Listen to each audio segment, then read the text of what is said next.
اهلا وسهلا البنات، نايضه يا خوتي مجموعه من الخيوط في هذا الفيديو، كنصحكم تتبعوه حتى الاخر. انا عارفه يعني ضغطوا ضغطوا شي تيقول برافو بوكريشه، ايوا ها هو في الشهه اليسرى في الحنك يا لالا، في الشهه اليسرى في الحنك ورفض الرجوع. صبري اللي كتقولي هكا، صبري صبري. كذلك شي تيقول لك راه يسرى امها كتخطط. المهم البنات غادي نربط لكم الخيوط وتبعوا معايا دقه دقه، وغنفهموا اشنو واقع، اشنو كاين وشنو واقع، وغنحلوا بعض المحاور الخطيره جدا في هذا الفيديو. غادي نحلوا بعض المحاور اللي غنحاولوا نناقشوها. وحان الوقت، خلاص حان الوقت بالتلاعب بالطلاق يعني ما بالدين ديال الله سبحانه وتعالى. صراحه حان الوقت باش اننا نحلوا هذا الموضوع ديال طلاق بكريشه وسعاد. تحياتي لكم، ديروا لنا اللايكات البنات، اللي مازال ما اشتركش يشترك طبعا. تبعوا الفيديو كي قلت لكم حتى الاخر، وغادي نبداو نقطه بنقطه باش نفهموا شنو واقع.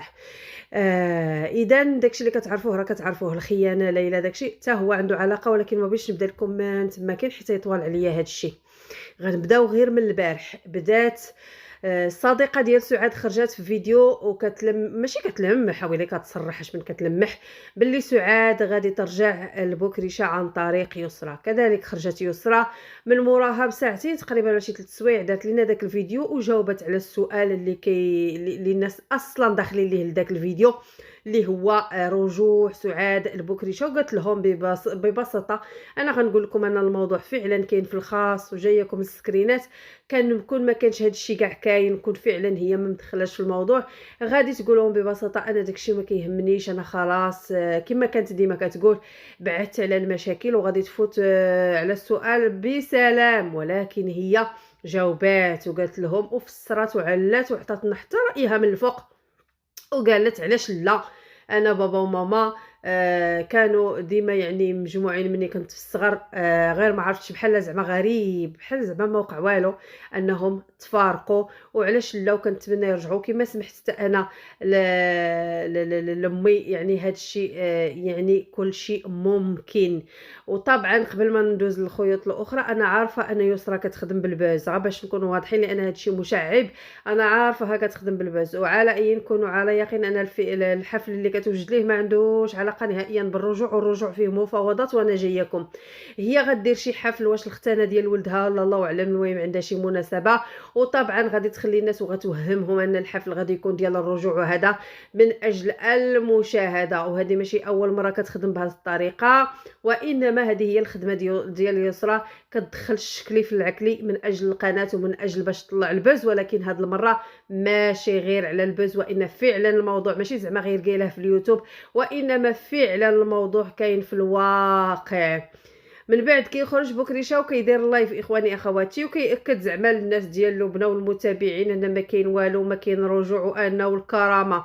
بالله عليكم اخوتي، او عاد يهضر لكم على الكرامه من بعد 4 سنوات ديال زنا المحارم. نورمالمون حيت هذا الطلاق خصو يوقع نهار تهمته بزنا المحارم، حتى قبل ما يمشي كاع الملف للقضاء يطلع يوقع الطلاق، يوقع الطلاق. اذا هنا الحصري الذي يؤكد اخواني اخواتي ان بكريشه غير داوي، وانما الفعل بعيد كل البعد على داكشي اللي قال لكم البارح في اللايف، ان خرجوا عليه سكرينات اخواني اخواتي انه كيتواصل بسعاد. غادي تقولوا لي واصلا هو اعترف بها وقال لكم شنو فيها، ولا كاع تواصلت بها؟ حيت واحد المره طرحوا عليه السؤال قالوا ليه واش كتواصل مع سعاد، هو يجاوب قال لك ايوا شنو فيها، راه بيناتنا الدراري. الله اكبر، بيناتكم الدراري؟ اي والله اللي درتي البارح قلتي راه بحال هذا اللي نزل عليا هذه التهمه، هذا راه ما نبقاش كاع نشوف فيه حتى الشوفه. بالله عليكم، واش المشاكل ديال الولاد ما كتحلش في التليفون؟ ضروري قال ليها خاصنا ضروري نتلاقاو ونهضروا دابا السناره، ونهضروا على فاطمه الزهراء وادم وامين، لان هذا الشيء ماشي ديال التليفون. ما علينا، ما بغاش نفسر بزاف هذه النقطه حيت كاين اللي غيعطيه عذر. ما علينا، ماشي هذه هي النقطه الوحيده اللي كاينه في الموضوع على ايين، باش نكونوا واضحين. لان انا الا ربطت الاحداث البنات بداك الشيء ديال ليلى وكيفاش خارج وحده مزوجها على سنه الله ورسوله كيمرمد فيها الارض اللي هي لبنى، وحده كيتواصل معاها هكا في الخاص. اذا الموضوع واضح وضوح الشمس في نهار جميل، واضح وضوح الشمس في نهار جميل. وغنقول لكم علاش خرج الخرجه ديال البارح ونكارو داكشي، انا جاياكم. المهم البنات، كذلك كاينه واحد الاخت هكا كتكون في منصه ديال سيدريس، معروفه على ايين.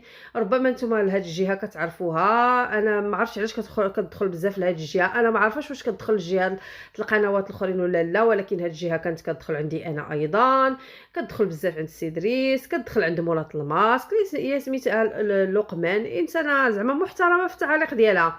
ولكن تاكد ان هاد السيده هادي البنات كيكون عندها بزاف ديال المسائل كتسبق بها، كتسبق الجميع، كتسبق الكل بها، ومن بعد كتاكد لنا هذيك المساله. شتي هاد القضيه ديال ان بوكريشه تواصل مع البنات مع سعاد وكيتواصلوا وكيتفاوضوا. انا نقول لكم البنات علاش كيتفاوضوا، قالتها في المنصه سيدريس قبل ما تحل الخدوج ويقولوا كاين سكرينات ويحطوا سكرينات، قالتها تماكين، قالتها ليهم. وبلاتي البنات كاع واش عندي السكرين ديالها، صبروا. هاد السكرينه البنات ديال اليوم، ديال هاد الصباح، ماشي ديال البارح. انا صراحه ما كنتش البارح معاهم، وما كنتش زعما كنت تصنت ولا شي حاجه، وما فيا ما يقلب صراحه على السكرينات، وهذا ما كاينش الوقت.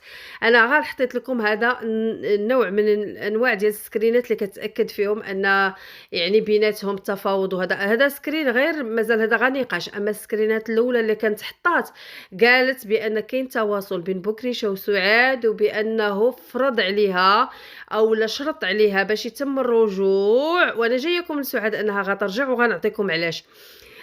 باش يتم الرجوع انا تكتب ليه دار ولا جوج ديور ولا انا ما نعرف، المهم تكتب ليه شي حاجه، تكتب ليه شي ديور. وسعاد رفضت. وفعلا هاد القضيه هادي غادي تكون صحيحه. اولا المعرفه ديالنا ببوكريشه ما محتاجينش نتوما تعرفوا شحال كيموت على الدرهم. ثاني حاجه اصلا كان كيعترف بها راسو، كان كيعترف بها راسو، تيقول لك انا ناخذ حقي بواحد الطريقه اخرى، بواحد الشكل اخر يا البنات. سعاد مادام هي صاحبه ليلى وصيفطات ليلى باش يتم هذاك الموضوع ديال ليلى باش لبنى تطلق، اذا باغا ترجع. وانا نقول لكم علاش باغا ترجع. عاوتاني دابا صاحبتها مستحيل غادي تهضر صاحبتها بدون الموافقه ديال سعاد. عاوتاني يسرى، حتى يسرى مستحيل انها غادي تدير تلمح الموضوع او لا تهضر بالموضوع بهذه الطريقه كون ما كايناش الهضره في الخاص. وحتى فاطمه الزهراء يا البنات هضرات على هذا الموضوع مؤخرا وهي في فرنسا، وبحال المهم باقا عقله انها لمحات على الموضوع اننا نتجمعوا كعائله. وما تنساوش هذيك المكالمه الطويله اللي كانت بينها وبين اختها، هضرت على هذا الموضوع. وكدوا لي البنات في التعاليق، وعافاكم غير ما تنساونيش من اللايكات. اذا سعاد كانت باغا ترجع ليه. علاش باغا ترجع ليه؟ قبل ما نرجعوا للبوكريشه، علاش باغا سعاد بالضبط ترجع ليه؟ لان اليوتيوب تحبس عليها، وهما راه مدمنين على اليوتيوب، راه على ود اليوتيوب وعلى ود القناه. البنات راه شفتوا شنو دارت، ما دارت. تخاصمت مع اختها كبدايه، شوهات بنتها وشوهات عائلتها كلها بزنا المحارم، ما دارت. كانت واحد الوقت كانت ضد امها على ود هاد اليوتيوب وعلى ود هاد القناه. وبما ان تحبسات المعاطيه وما تقدرش مازال تعاطى مع بوكريشه واخا تبغي، ما تقدرش مازال تعاطى مع لبنى واخا تبغي، لانها جبدوا ليها الودنين مزيان في التقديم. فباغا ترجع من اجل انهم زعما اولا كاينين جوج حوايج. كاين اليوتيوب وراكم عارفين المحتوى، الوليدات، جمعت وليداتي، والانتقام. يعني باقي مستمره في الانتقام ديالها، زعما انني داكشي علاش قربلت الدنيا وقربلت اليوتيوب مازال ما حيدتوش من بالي، وغنستمر حتى ترجع سعاد يعني لبنى مطلقه، وحتى ترجع زعما هي مع بوكريشه. وهذا الشيء اللي كيزينوا لها هي ما بقاش كيبان لها زين المحارم نهائيا، ضلوا تهضروا ابدا واش باقي كيبان لها انها دارت شي حاجه اصلا. علاش البنات؟ لان كنشوف انا البنات بزاف دايرين بها، كل مره كتنقز لينا اختي وحده من جيب، نجنبها فاتحه، ها ام فعلانه، ها ام فردوسه، ها ليلى، ها الاسماء، ها نعيمه، ها هذاك الشيء. ها لقمان نيت، لقمان راه واحد هي بالتعليق ديالها كلشي محترمين وكلشي، وكتكون في هاد الجهه، ولكن ما تقنعنيش. اذا غتكون متناقضه انها زعما ما قريباش من سعاد، لا قريبه من سعاد وقريبه بزاف. اذا هاد الشيء كامل يشجع على انها ترجع لبكريشه بتصرفاتهم، بالشكل ديالهم، الطريقه ديالهم. ها مريم وحده سميتها عاوتاني مريم، وكثار البنات هادو غير اللي كنعرفوا ولا كيبانوا عندنا في التعاليق، فما بالك بلي ما كنعرفوش. المحيط ديالها صراحه محيط فاسد باش نكونوا واضحين. انا مع احترامي لهادو كاملين كيدوروا في التعاليق، الا فعلا هما مع الرجوع ديالها فانتن والله القسم الا في عقلكن فساد، باش نكونوا واضحين، لانكم كنتو شاهدين على شنو وقع. نورمالمون خصكم تشجعوها باش تمشي تطلق. ملي كنقولوا لهم هكا انا غنجاوبكم قبل ما نمشي للبنات عند بكريشه، حيت واحد مريم كتقول لك انا مع الطلاق. انت مع الطلاق، ايوا لا ما تمشيش تطلق، ستاخذ حقوقها. ايوا اجي نفهمك واحد النقطه باش نقول لك ان ان سعاد ما عينهاش في الطلاق. دابا تخيلي كون سعاد طلقات من يوم ديال زنا المحارم، كون دابا 4 سنوات كتضرب على قلبها النفقه ديال وليداتها. غتضرب على قلبها النفقه ديال وليداتها. 4 سنوات الولاد، ثلاثه الولاد، وحسبوها نتوما البنات الا جاتهم غير 1000 درهم الواحد ياكو. ايوا شحال كاع غتاخذ ديال المستحقات ديالها في، حيت دابا راه ما كاينش النفقه. دابا راه الا طلقات، الا دابا جاب الله طلقات اليوم، غتحسب ليها النفقه من اليوم، ما غيتحسبش ليها على 4 سنوات اللي فاتوا، لانها كانت متزوجه على سنه الله ورسوله، ما كانتش مطلقه وكتجمع عليها النفقه كما سميره اختها، او لا دافعه الطلاق وكتجمع عليها النفقه وغيجمع عليها النفقه. ابدا، هي متزوجه على سنه الله ورسوله، وما مطلقين ما والو، وما طالبتش بالحقوق ديالها، ما طلبت بنفقه، ما طلبت والو. اذا الا طلقت، نفترض طلقت اليوم، غادي تخرج لها النفقه ابتداء من اليوم. فبلا ما تضحكوا علينا وتقولوا لنا حكا هادشي كله دايراه ما بغاتش تطلق لانه باغا الحقوق ديالها. ايوا الحقوق ديالها في النفقه ديال 3 الاولاد، ماشي ديال 3 المليون ولا 4 المليون اللي غادي تخرج لها في 3 شهور ديال الزواج. راه عندها غير 3 شهور ديال الزواج باش نكونوا واضحين وضوح الشمس. وإلا كاع نقولوا حسبوا لها هاد 4 سنين كامله كاع ما حسبوها، بكريشه بامكانه يطلقها بزيرو درهم بخصوصها هي. اما النفقه لا تسقط في جميع الحالات. اما ها هي غادي يطلقها طلاق الضرار، وسولوا على هذه القضيه، وغتطلق ما عندها لا متعه لا جوج. اش من متعه وهي من بداتو في اليوتيوب، وكانت غادي تدخلوا في السجن ل 30 عام. اذا لا هو باغي يطلقها، ماشي قضيه فلوس، ولا هي اصلا باغا تطلق. بالعكس تنشوفوها كدير وخدامه في الخفاء. بالعكس ولات دابا خدامه، واخا هي ما كتبانش في اليوتيوب، خدامه كما كانت خدامه في العلن، خدامه في الخفاء، باش لبنى تطلق وترجع هي مع بكريشه. نرجعوا لبكريشه. اذا هلا الا كان هادشي كله، علاش هو خرج البارح الخرجه ديال البارح وتيقول لا هادشي ما يمكنش؟ وهادشي اولا نقول لكم البنات، الموضوع ديال ليلى ومن بعد خارج كيضرب في لبنى بديك الطريقه، ورغم انه ارتكب الزنا وخارج اختي كيضرب بها بديك الطريقه، وشتو كاملين بلا ما نعاود لكم. ماذا يؤكد هذا؟ كيأكد ان السيده باغيها تطلق، باغيها تهز الباليزه ديالها وتمشي باش يلقى هو عذر وباش يرجع لسعاد. دابا بحال يلا عاد تخاصم مع، فهمتوني؟ اذا بلا ما نطول في هذا عاد باش تصالح مع لبنى ما غيجيش الموضوع هكايا، ما يمكنش. واش مستحيل غادي يخرج في اللايف وغيقول الموضوع صحيح؟ سينو غمال غادي يقول لا ماشي صحيح وهذا وما يمكنش، لان حتى قانونيا غادي يوحل قانونيا. كيفاش نتوما بعد هاد زنا المحارم وبهذا الشيء كامل اللي وقع، هاد المصائب كامله الكحله اللي واقعه، وباغيين ترجعوا؟ يعني كوميم راه هو ما مطلقهاش، وغادي يرجعها في واحد الوقت من الاوقات وفي الخفاء. هو خدام دابا في الخفاء وسعاد باغا في العلن. علاش باغا سعاد في العلن؟ لان ماشي مصلحتها يكون داكشي في الخفاء. هي باغا تخدم، هي باغا تفقس الضره، هي باغا تشوفها لبنى مثلا مع وليداتها ومع بكريشه. هي باغا هادشي، باغا تخدم. نجيو البنات على حساب بعض المسائل التمررات صراحه خطيره وخطيره جدا، اللي هي هاد بكرش. كاين جوج الاسباب علاش ما طلقهاش. ممكن يكونوا جوج الاسباب وكلهم صحاح.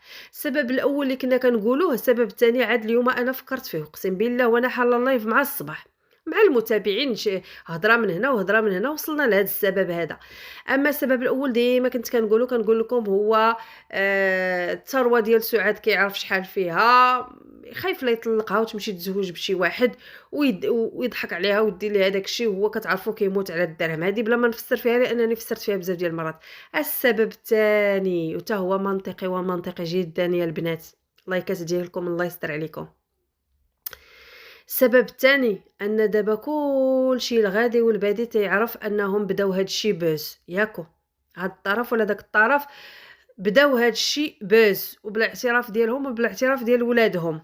يقولوا راه بادين هابوس. هذيك القضيه ديال الضريرات ويتزوج بلبنى ويلعبوها ضريرات وهذه، ومن بعد تقلب لهم داكشي وخرج لهم على السيطره. انا ما كنقولش لكم زينه المحارم بوز باش نكونوا واضحين، البدايه زينه المحارم والمحاكم داكشي تقلب بصح ما بقاش بوز.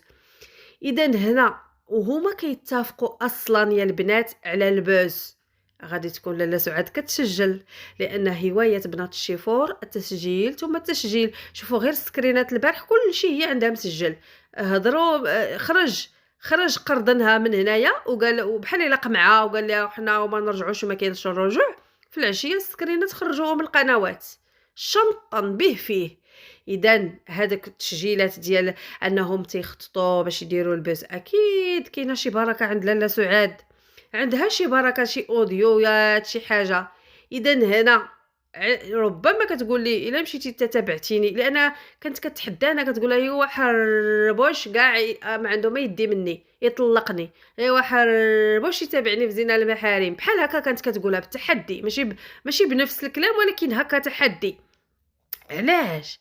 اذا نتيا راكي عارفه علاش، لانه هو وريتيه اشنو شد عليه شي اوديو مقمح ولا هو اوديوهات هما، وهو عارف الا مشات تدعاك او لا حتى طلقك غادي صافي انت اصلا الا دعاك يعني غادي تدخلي للسجن. هي تقولي غادي دي معاك هادي بيتي تجري معاك كلشي، قلتي ليه الا دعيتيني او الا طلقتيني، لان انت ما بغيتيش تطلق باش ما تسميش منهزمه، خاصك تبقاي على الذمه ديالو. ما بغيتيش لبنى انت دايرها مع لبنى تحدي وخساره وربح. الا مشيتي درتي هاد الجوج غادي نفضح كلشي وغنحط لوديوات لكلشي. داكشي علاش مره كتاكدي ليه انك قادره ديريها، ومره كتحطي شي حاجه للقنوات ها هو اتصل بيا، ها سكرينات، ها هادي عندي اوديوات كتوريه انك قادره ديرها. هو اصلا عارفك انك قادره ديرها. اذا البنات الحلقه المفقوده في هذا المسلسل هذا هي ان سعاد عندها ما يثبت بانهم بادين هابس، وانتم عارفين وسيد العارفين الا خرج داكشي اليوتيوب فيها السجن مباشره. كيفاش غادي نتاجروا بزواج طلاق هادشي فيه السجن. ومره الجايه نشرح لكم اكثر واكثر كيفاش فيه السجن، لان البنات هذا الفيديو غادي كيطول معايا بيان سور. ما غنقدرش، راه هادشي ديال 4 سنوات البنات، ما نقدرش نحط لكم كل شيء في فيديو. فهادشي ناقشناه في اللايف وما وصلنا حتى الفكره. والمهم البنات راه تنظن فهمتوني. تخيلوا ان سعاد تحط ليه شي اوديو لا حكا غادي تمشي تزوج ومن بعد ترجعني ونلعبوها ضريرات ومن بعد طلقها. كاين اشياء اللي لا تحطات الاعتقال مباشره، لان هذا عرفتي شنو هي بنادم. ولحد الان دابا نيت وغادي نحل انا بعدا غنحل العينين ديال الناس ان بكريشه وسعاد كيلعبوا بالطلاق والزواج. هذه ضروري البنات ندير لكم عليها شي فيديو مقامح عاوتاني، لان هذا الشيء بزاف. علاش ما تطلقهاش؟ الا كاع غلطتي وكتهددك بشي حاجه ياك ضربتي عامين على قلبك سير تربى والمهم انك ما تستمرش في هذه المسائل وهذه المصائب الكحله اللي مستمرين فيها. فهمتوني يا البنات؟ وما خافي كان اعظم. نتمنى انكم فهمتوا بعض الخيوط في هذا الفيديو، ولكن طلعوا لنا الفيديو باش يفهموا ناس اخرين. تحياتي لكم، كنشكركم بزاف. اللي ما اشتركش يشترك طبعا. وبغيتكم البنات واحد الفيديو درتو على اسكور، راه كاتبه فيه اسكور وداك الشيء. المهم شتو عجب الناس، بغيت كلشي يشوف داك الفيديو. هادشي علاش؟ باش الا عجبكم وإلا حيت واخا هكاك عجبكم ما جابش المشاهده، اذا ما كاينلاش. انا نجيكم صريحه، والحاجه ما جاتش ما غاديش تجيب ليا المشاهده، اولا بحال التحليل والتعليل اللي كنديرو في القناه ما كاينلاش نصدع مخي معاه. فاللي ما شافوش يمشي يرجع يشوفو. كاين واحد الفيديو قبل هذا، ولا غنحطو لكم في النهايه ديال هذا الفيديو. غنحطو لكم دابا قبل ما يسالي الفيديو كيبان لكم واحد الفيديو في الشاشه، هذيك وركي عليه وغادي تطيحي النيشان في هذا الفيديو اللي كنهضر عليه. شوفيه وردي عليا باش الا عجبكم نيت غنحاول ندير مره نحط لكم بحال هاد الفيديوهات هذا. وإلا طلعوا يا اختي وضربوا لي المشاهده، نولي ندير محتوى كاع بحال هكاك زوين، يعني سهل ماشي صعيب. فهمتوني يا البنات؟ تحياتي لكم، مع السلامه. اسمحوا لي على يعني عطلت عليكم وطولت عليكم الفيديو، سمحوا لي.